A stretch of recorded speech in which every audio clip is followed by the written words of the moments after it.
Halo semua, hari ini kita akan coba pecahin bareng-bareng salah satu misteri terbesar di matematika, aljabar.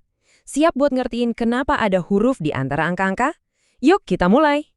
Pasti pernah kan, lagi asik-asiknya ngitung, tiba-tiba nongol huruf X sama Y. Rasanya matematika kok jadi kayak pelajaran baru ya? Tapi tenang aja, setelah ini huruf-huruf misterius itu bakal terasa lebih akrab kok.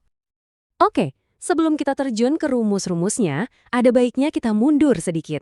Soalnya, aljabar ini bukan cuma soal angka, tapi ada cerita keren di baliknya. Yuk kita telusuri asal-usulnya.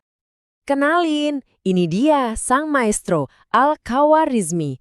Beliau ini bukan cuma ahli matematika biasa, tapi seorang pemikir jenius yang karyanya bikin dia dapat julukan Bapak Aljabar.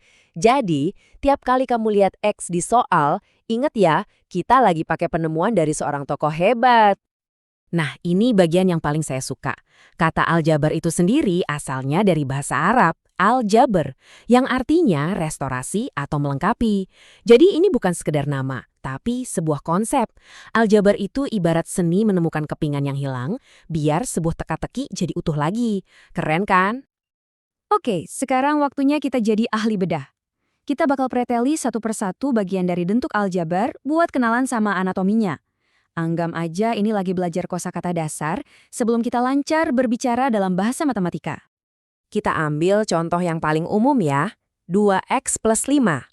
Kelihatannya sih simpel, tapi di dalam tulisan pendek ini ada 3 elemen kunci yang jadi pondasi dari semua ilmu aljabar. Yuk kita kupas satu-satu. Pertama, kita punya si X yang misterius ini. Inilah yang kita sebut variabel. Anggap aja X ini kayak sebuah kotak kosong yang isinya bisa macam-macam. Bisa angka berapa aja. Nah, tugas kita biasanya ya mencari tahu isi kotak itu. Terus, coba lihat angka yang nempel persis di depan si variabel. Angka 2 ini namanya koefisien. Gampangnya, koefisien itu tugasnya ngasih tahu kita ada berapa banyak si variabel. Jadi kalau 2x, artinya kita punya 2 buah X. Dan yang terakhir, ada angka yang berdiri sendirian, nggak punya teman huruf, si angka 5.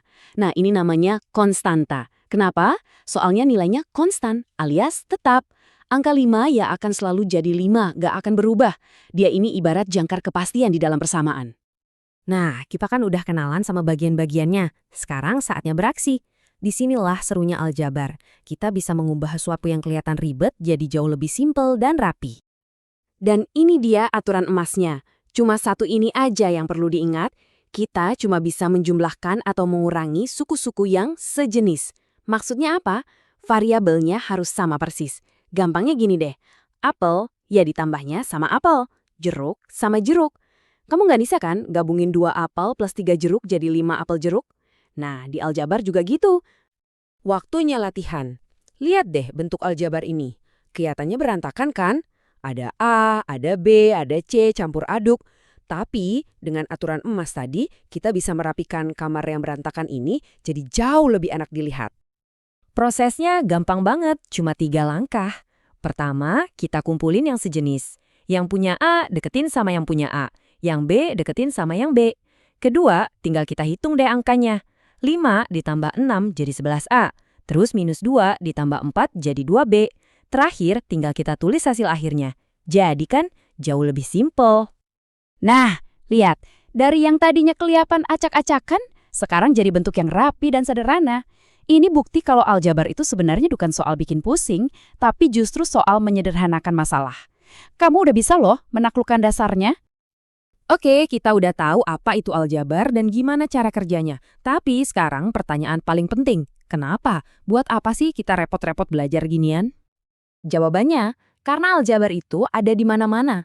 Ini bukan cuma buat ujian di sekolah, ini adalah bahasa universal yang dipakai para ilmuwan, insinyur, bahkan ekonom.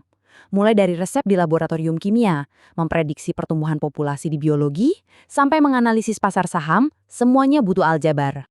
Jadi, ini dia intinya. Mengerti aljabar itu bukan cuma soal angka dan huruf, ini soal cara berpikir. Ini seperti kamu baru aja dapat sebuah alat super canggih di pikiranmu yang bisa dipakai buat memecahkan berbagai macam masalah, bahkan yang nggak ada hubungannya sama matematika sekalipun. Nah, sebagai penutup, aku punya tantangan buat kamu. Coba deh mulai sekarang, perhatikan dunia di sekitarmu. Waktu kamu lagi ngitung diskon belanjaan, bikin rencana anggaran, atau bahkan nebak-nebak waktu tempuh perjalanan. Kira-kira masalah mana ya yang sebenarnya bisa diubah jadi persamaan aljabar sederhana? Kamu bakal kaget deh seberapa sering X itu muncul di kehidupan kita sehari-hari.